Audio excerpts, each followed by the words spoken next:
नमस्कार। चलिए आज समय में थोड़ा पीछे चलते हैं। 20वीं सदी की शुरुआत में ये वो दौर था जब भारत की आज़ादी की लड़ाई की आवाज़ सिर्फ देश की सीमाओं में कैद नहीं थी। नहीं, इसकी गूंज तो पूरी दुनिया में सुनाई दे रही थी। तो यहीं से एक बड़ा सवाल उठता है ना, कि क्या आज़ादी की जंग सिर्फ सरहदों के अंदर ही लड़ी जाती है? आज की इस पड़ताल में हम दो कहानियों को एक साथ देखेंगे।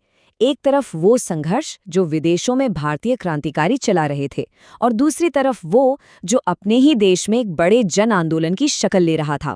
तो चलिए शुरुआत करते हैं पहली कहानी से, विदेश में सुलग रही क्रांति की उस ज्वाला से। ये उन भारतीयों की कहानी है जिन्होंने अपनी लड़ाई के लिए विदेशी जमीन को अपना हथियार बनाया और ब्रिटिश साम्राज्य को बाहर से चुनौती दी। और ये कोई छोटी मोटी बिखरी हुई कोशिशें नहीं थीं। आप देखिए, 1905 में लंदन में इंडियन होम रूल सोसाइटी बनी, फिर 1913 में सैन फ्रांसिस्को में गदर पार्टी की स्थापना हुई, और तो और 1915 तक काबुल में भारत की पहली अस्थायी सरकार तक बना ली गई। मतलब एक पूरा ग्लोबल नेटवर्क तैयार हो रहा था। इस ग्लोबल नेटवर्क का एक बहुत बड़ा सेंटर था लंदन। यहाँ 1905 में श्यामजी कृष्ण वर्मा ने इंडियन होम रूल सोसाइटी बनाई। ये विदेश में भारत के स्वशासन के लिए पहला बड़ा ऑर्गेनाइज्ड कदम था।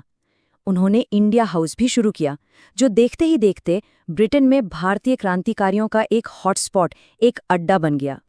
अच्छा, अब अटलांटिक पार करके अमेरिका चलते हैं। यहाँ 1913 में गदर पार्टी बनी। इनका मकसद बिल्कुल साफ था, भारत को ब्रिटिश राज से आज़ाद कराना।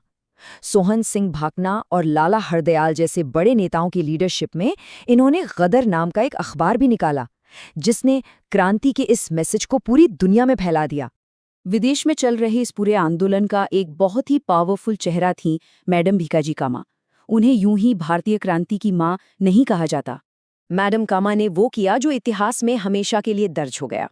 सोचिए, साल था 1907, जगह थी जर्मनी का स्टुटगार्ट, और वो पहली इंसान बनी जिन्होंने विदेशी धरती पर भारत का झंडा फहराया। और ये सिर्फ एक झंडा नहीं था, ये भारत की आज़ादी का, उसकी संप्रभुता का एक जबरदस्त सिंबल था। इस झंडे को उन्होंने वीडी सावरकर और श्यामजी कृष्ण वर्मा के साथ मिलकर डिजाइन किया था। तो ये तो थी विदेश की कहानी। चलिए अब कहानी को वापस भारत लाते हैं, क्योंकि यहाँ एक ऐसी घटना होने वाली थी जिसने पूरे देश में गुस्से और विरोध की एक ऐसी लहर पैदा की जिसकी किसी ने कल्पना भी नहीं की थी, और वो था बंगाल का विभाजन। साल था 1905। उस वक्त के वायसराय लॉर्ड कर्जन ने एक ऐसा फैसला लिया जिसने भारतीय इतिहास का रुख ही मोड़ दिया, बंगाल का बंटवारा। ये सिर्फ एक एडमिनिस्ट्रेटिव बदलाव नहीं था, नहीं, ये भारतीय राष्ट्रवाद के दिल पर एक सीधा हमला था। अब देखिए, कागजों पर तो अंग्रेजों ने कहा कि भाई बंगाल बहुत बड़ा है, हमसे संभल नहीं रहा, तो प्रशासनिक सुविधा के लिए इसे बांट रहे हैं। लेकिन असली कहानी कुछ और ही थी। उनका असल मकसद था बंगाल में जो राष्ट्रवाद की आग भड़क रही थी उसे बुझाना। और उनकी सबसे पुरानी तरकीब, हिंदू और मुसलमानों के बीच दरार डालना। मतलब फूट डालो और राज करो का वही पुराना खेल। और इसके लिए हमें किसी और की बात पर यकीन करने की जरूरत नहीं है, क्योंकि लॉर्ड कर्जन ने खुद अपने इरादे साफ कर दिए थे। उनके ही शब्दों में मकसद था कलकत्ता को गद्दी से उतारना और बंगाली आबादी को बांट देना, उस सेंटर को ही खत्म कर देना जहां से कांग्रेस पार्टी चलती थी। इसके बाद घटनाएं बहुत तेजी से घटी। 20 जुलाई को बंटवारे का ऐलान हुआ। 7 अगस्त तक तो कलकत्ता में स्वदेशी आंदोलन की घोषणा भी हो गई। और फिर 16 अक्टूबर 1905 को ये विभाजन लागू कर दिया गया। लेकिन अंग्रेजों की इस बांटने वाली चाल का जवाब भारतीय लोगों ने दिया जबरदस्त एकता के साथ, और इसी एकता से जन्मा स्वदेशी आंदोलन। ये पूरी मुहिम शुरू हुई कृष्ण कुमार मित्र के अखबार संजीवनी में एक सुझाव से, ब्रिटिश सामानों का बहिष्कार करो। और ये आइडिया जंगल की आग की तरह फैल गया। कलकत्ता टाउन हॉल में एक ऐतिहासिक मीटिंग हुई, बॉयकॉट का प्रस्ताव पास हुआ। जिस दिन बंटवारा हुआ उसे शोक दिवस की तरह मनाया गया, और तो और रविंद्रनाथ टैगोर ने इसे राखी दिवस बना दिया। लोगों ने एक दूसरे की कलाई पर राखी बांधी, ये दिखाने के लिए कि हमें कोई नहीं तोड़ सकता। स्वदेशी आंदोलन के कई रंग थे। विदेशी कपड़ों की होली जलाई गई। महिलाओं ने पहली बार इतनी बड़ी संख्या में बढ़ चढ़कर हिस्सा लिया। वंदे मातरम तो जैसे पूरे आंदोलन का नेशनल एंथम बन गया। और तिलक और लाला लाजपत राय जैसे नेताओं ने इस आग को बंगाल से निकालकर पूरे देश में फैला दिया।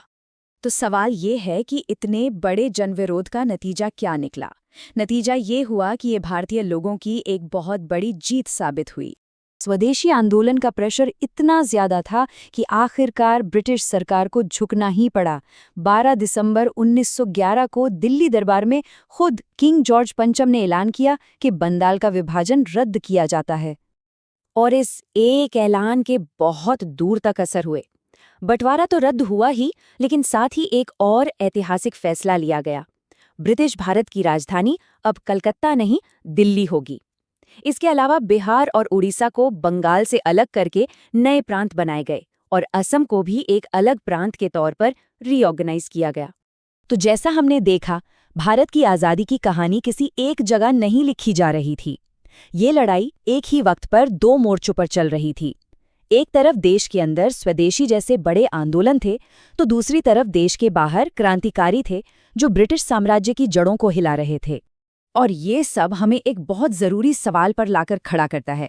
इन शुरुआती आंदोलनों ने, चाहे वो देश के अंदर हुए हों या बाहर, भारत की आज़ादी के आखिरी और सबसे बड़े संघर्ष की ज़मीन कैसे तैयार की? ये एक ऐसा सवाल है जो हमें दिखाता है कि हमारा स्वतंत्रता संग्राम कितना गहरा और दुनिया से जुड़ा हुआ था,